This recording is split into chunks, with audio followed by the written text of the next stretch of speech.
Good morning, boys and girls. Chapter 13, Ames Crossing. In the loveliest town of all, where the houses were white and high, and the elm trees were green and higher than the houses. Where the front yards were wide and pleasant, and the backyards were bushy and worth finding out about. Where the streets sloped down to the stream, and the stream flowed quietly under the bridge. Where the lawns ended in orchards, and the orchards ended in fields, and the fields ended in pastures, and the pastures climbed the hill and disappeared over the top toward the wonderful wide sky. In this loveliest of all towns, Stuart stopped to get a drink of sarsaparilla. Parking his car in front of the general store, he stepped out, and the sun felt so good that he sat down on the porch for a few moments to enjoy the feeling of being in a new place on a fine day. This was the most peaceful and beautiful spot he had found in all of his travels. It seemed to him a place he would gladly spend the rest of his life in, if it weren't that he might get homesick for the sights of New York, and for his family, Mr. and Mrs. Frederick C. Little and George, and if it weren't for the fact that something deep inside him made him want to find Margallo. After a while, the storekeeper came out, and he joined Stuart on the front step. He started, "Have you any sarsaparilla in your store?" asked Stuart. "I've got a ruinous thirst." "Certainly," said the storekeeper. "Gallons of it. Sarsaparilla, root beer, birch beer, ginger ale.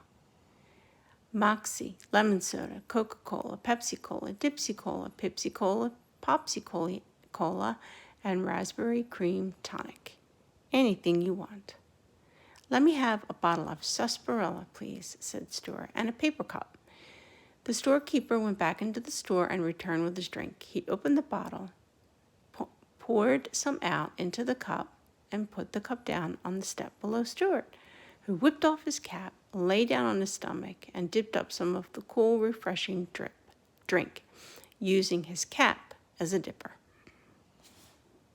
"That's very refreshing," remarked Stuart. There's nothing like a long, cool drink in the heat of the day when you're traveling." "Are you going far?" asked the storekeeper. "Perhaps very far," said Stuart. "I'm looking for a bird named Margallo. You haven't sighted her, have you?" "Can't say I have," said the storekeeper. "What does she look like?" "Perfectly beautiful," replied Stuart, wiping the sarsaparilla off his lips with the corner of his sleeve.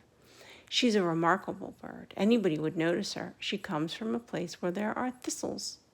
The storekeeper looked at Stuart closely. "How tall are you?" he asked. "You mean in my stocking feet?" asked Stuart. "Yes, 2 inches, nothing but a quarter," answered Stuart. "I haven't been measured recently, however.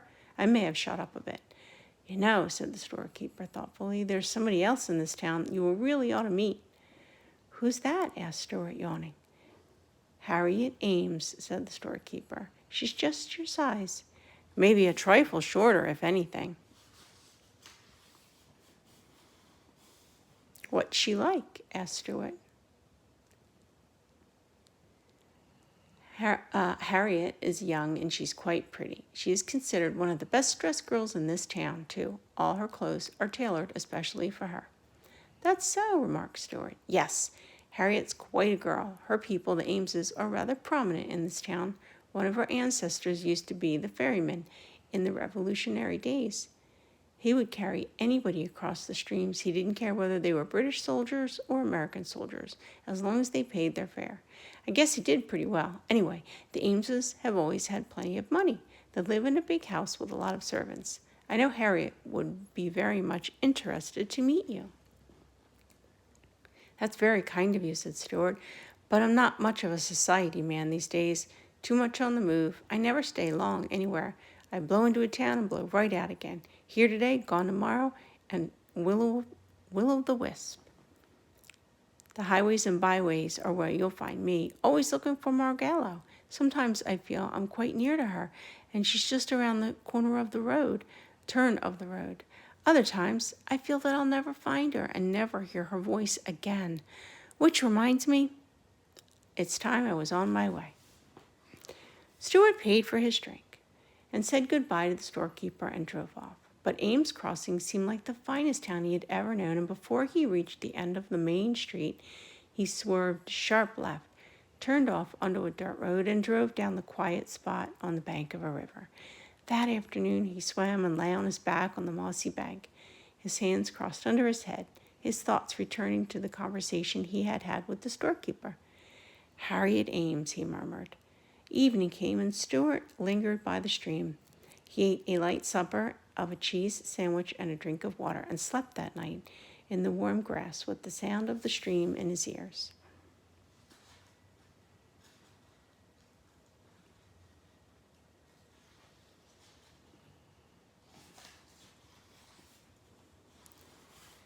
In the morning, the sun rose warm and bright, and Stuart slipped into the river for an early dip.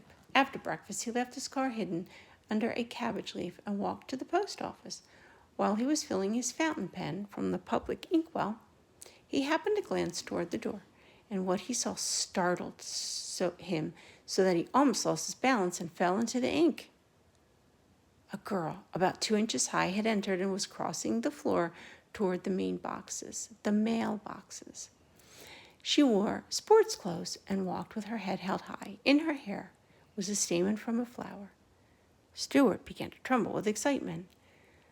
"Must be the Ames girl," he said to himself, and he leapt out of her sight behind the inkwell as he watched her open her mailbox, which was about 1/4 of an inch wide, and pulled out her letters. The storekeeper had told the truth. Harriet was pretty, and of course she was the only girl that Stuart had ever encountered who wasn't miles and miles taller than he was. Stuart figured that if the two of them were to walk along together, her head would come to a little higher than his shoulder. The idea filled him with interest. He wanted to slide down to the floor and speak to her, but he didn't dare. All his boldness had left him, and he stayed hidden behind the inkwell until Harriet had gone.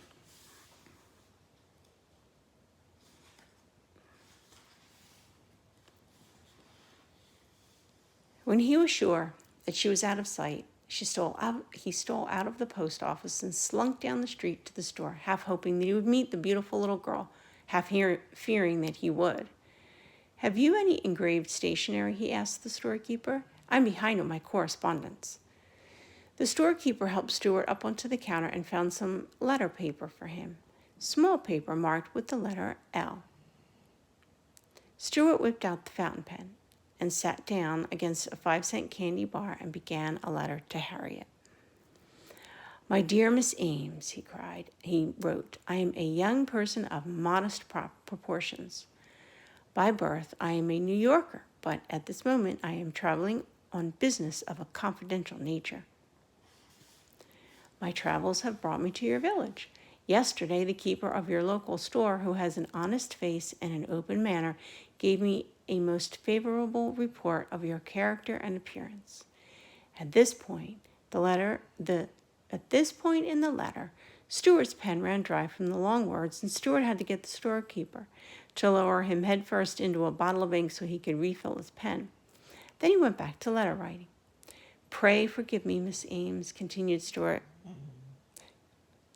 "for presuming to strike up an acquaintance on so slender an excuse as our physical similarity, but of course the fact is, as you yourself must know, there are very few people who are only 2 inches in height. I say 2 inches, actually, I'm somewhat taller than that. My only drawback is that I look something like a mouse. I am nicely proportioned, however.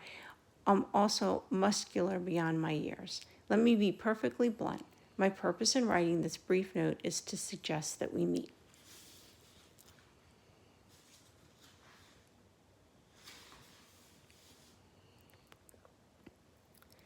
I realize that your parents may object to the suddenness and directness of my proposal, as well to my somewhat mouse-like appearance, so I think probably it might be a good idea if you just didn't mention the matter to them.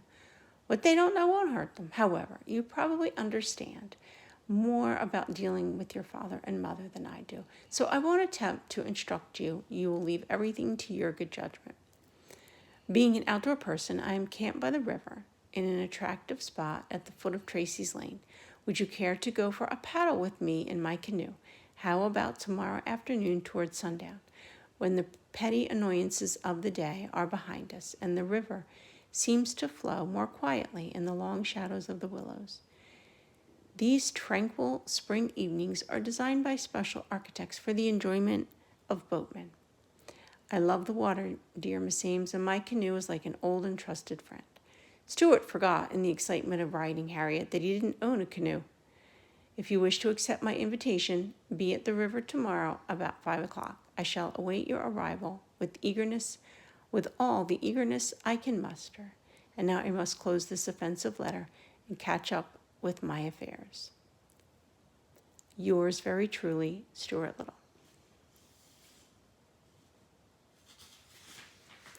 After Stuart had sealed his letter in the envelope, he returned to the storekeeper. "Where can I get a hold of a canoe?" he asked.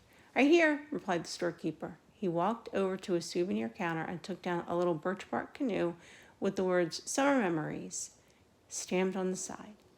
Stuart examined it closely. "Does she leak?" asked Stuart. "It's a nice canoe," replied the storekeeper, bending it gently back into shape with his fingers. "It will cost you 75 cents plus a penny tax." Stuart took out his money and paid the man. Then he looked inside the canoe and noticed where there were no paddles. "What about paddles?" he said, making his voice sound businesslike. The storekeeper hunted around among the souvenirs, but he couldn't seem to find any paddles. So he went over to the ice cream counter and came back with 2 little cardboard spoons, the kind you use for eating ice cream at picnics. "Those will work all right as paddles," he said. Stuart took the spoons, but was disgusted with the looks of them. "They may work out all right," said Stuart, "but I would hate to meet an American Indian while I had one of these things in my hand." He means Native American, not American Indian, boys and girls. Okay. The storekeeper carried out the canoe and paddles to the front of the store and set them down in the street. He wondered what this tiny boatman would do next, but Stuart never hesitated. Taking a piece of thread from his pocket, he lashed the paddles to the thwarts, swung the clew lightly up on his head, and walked off with it as calmly as though he were a Canadian guide. He was very proud of his ability with boats, and he liked to show off. And chapter 14 is An Evening on the River. So it sounds to me like Harriet did show up, boys and girls.